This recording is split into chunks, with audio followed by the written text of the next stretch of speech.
முத்து பயங்கர கோவமாக இருக்காரு. என்னோட சாவியை யாரோ எடுத்து கொடுத்துருக்காங்க அப்படின்னு கேட்குறாரு. அதை கேட்டோன்னே அப்படியே ரோகிணிக்கு கோவமாக வருது.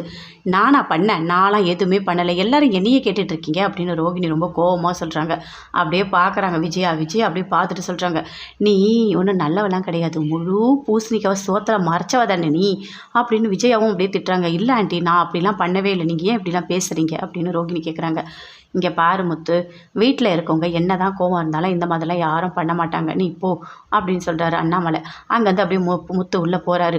ரோகிணி வராங்க, சிட்டியை பார்க்குறாங்க. பார்த்தோன்னே சிட்டி கேட்குறாரு, என்ன 1,00,000 ரூபா பணம் எடுத்துகிட்டு வந்தீங்களா அப்படின்னு சொல்லிட்டு. பணம் ரெடி பண்ணிட்டு வந்துட்டேன், இந்தாங்க அப்படின்னு 1,00,000 ரூபா பணம் கொடுக்குறாங்க. வாங்கி கவுண்ட் பண்ணி பார்க்குறாரு.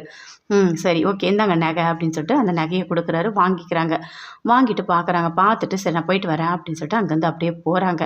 அங்கே தான் இருக்கார் அந்த பிஏவும். ஓ, அந்த ரோகிணி கிட்ட பணம் எப்படி வாங்கணும்னு சொல்லிட்டு கரெக்டாக வாங்கியிருக்கீங்க அப்படின்னு அந்த பிஏ சொல்கிறாரு. அதெல்லாம் நான் பார்த்துக்கிறேன் அப்படின்னு சொல்லிட்டு சிட்டியும் சொல்கிறாரு.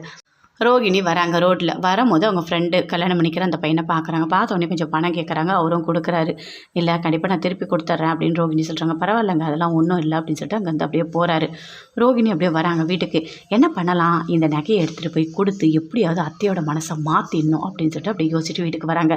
அப்படியே விஜயா இருக்காங்க. உள்ளே வராங்க. வந்தோடனே அப்படியே கோவமாக முறைக்கிறாங்க. அப்படியே பயங்கரமாக கோவமாக வருது. அப்படியே பார்க்குறாங்க. பார்த்துட்டு உள்ளே போய்ட்றாங்க ரோகிணி. உள்ளே போனோடனே மனோஜ் வந்து ரெடி ஆகி வராரு. அம்மா, நான் வந்து கல்யாணத்துக்கு போயிட்டு வரேன் அப்படின்னு சொல்கிறாரு. நான் கூட ரோகிணியும் கூட்டிகிட்டு போகிறேன் அப்படின்னு சொல்கிறாரு. எதுக்குடா, எதுக்கு? கல்யாணம்னா நீ மட்டும் போ, எதுக்கு நீ ரோகிணியை கூட்டின்னு போகிற அப்படின்னு சொல்கிறாங்க. அதை கேட்டோடனே மனோஜ் சொல்கிறாரு, இல்லை நாங்கள் 2 பேரும் முதலாளின்னு சொல்லிட்டு எங்கள் கடையில் வேலை செய்கிற பையனுக்கு கல்யாணம், 2 பேரும் சேர்ந்து வர சொன்னேன், அதனால தான் நான் கூட்டிகிட்டு போகிறேன் அப்படின்னு சொல்கிறாரு. அதை கேட்டோடனே விஜயாவுக்கு அப்படியே கோவமாக வருது. இங்கே பாரு, அவள் முதலாளியா, அந்த ரோகிணியா முதலாளி அப்படின்னு கேட்குறாங்க விஜயா. ஐயோ மனோஜ், இல்லை அத்தையும் நீயும் தான் முதலாளி, நான்லாம் இல்லை அப்படின்னு சொல்கிறாங்க. அப்படியே மனசுக்குள்ளே சந்தோஷமாக இருக்குது விஜயாவுக்கு. அப்படியே பார்க்குறாங்க. என்னை சமாதானப்படுத்த இப்படி பேசுகிறியா அப்படின்னு விஜயா சொல்கிறாங்க.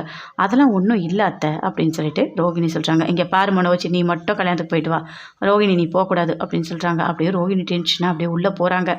மனோஜா சரிம்மா அப்படின்னு சொல்லிட்டு அவரும் அங்கேருந்து அப்படியே போகிறாரு. பார்க்குறாங்க முத்து மீனா 2 பேருமே. பார்த்தோன்னே ரொம்ப ஒரு மாதிரி டென்ஷன் ஆகுறாங்க மீனா. ஏன் இப்படி பண்ணுறாங்கன்னே தெரியல, அத்தை பண்ணுறதுலாம் பாவம் தானே, பாவம் அவங்க பார்க்கவே அவங்களுக்கு கஷ்டமாக இருக்குது, 2 பேரும் சேர்ந்து கல்யாணத்துக்கு தானே போகிறாங்க, போக விடலாம்ல அப்படின்னு மீனா சொல்கிறாங்க. இங்கே பாரு மீனா, நீ அந்த பார்லர் அம்மாவுக்கு மட்டும் நல்லது நினைக்கவே நினைக்காது, அந்த பார்லர் அம்மாலாம் நல்லதே கிடையாது அப்படின்னு முத்து சொல்கிறாரு. அதை கேட்டோடனே மீனா சரி விடுங்க போகலாம் அப்படின்னு சொல்லிட்டு அங்கேருந்து அப்படியே போகிறாங்க. சுருதி போகிறாங்க. அவங்க வீட்டுக்காரை பார்க்கலான்னு சொல்லிட்டு ஹோட்டலுக்கு போகிறாங்க. போனோடனே அங்கே இருக்கவங்க சொல்கிறாங்க, மேனேஜர், இங்கே பாரு சுருதி, ஹோட்டல் வந்து 5 ஸ்டார் ஹோட்டல் மாதிரி வந்திருக்கு, நல்ல ரேட்டிங் வந்திருக்கு தெரியுமா, இது எல்லாத்துக்குமே காரணமே நான் தான், ஹோட்டல் சூப்பராக வந்திருக்கு அப்படின்னு சொல்கிறாங்க. அதை கேட்டோடனே அப்படியே சுருதிக்கு கோவமாக வருது. இல்லை, எங்கள் வீட்டுக்காரர் இங்கே சமைக்கிறாரு, அவர் நல்லா சமைக்கிறதுனால தான் நிறைய பேர் வராங்க, கண்டிப்பாக எங்கள் வீட்டுக்காருக்கும் அதில் பங்கு இருக்குது அப்படின்னு சொல்கிறாங்க. அதை கேட்டோடனே அந்த மேனேஜருக்கு அப்படியே கோவமாக வருது.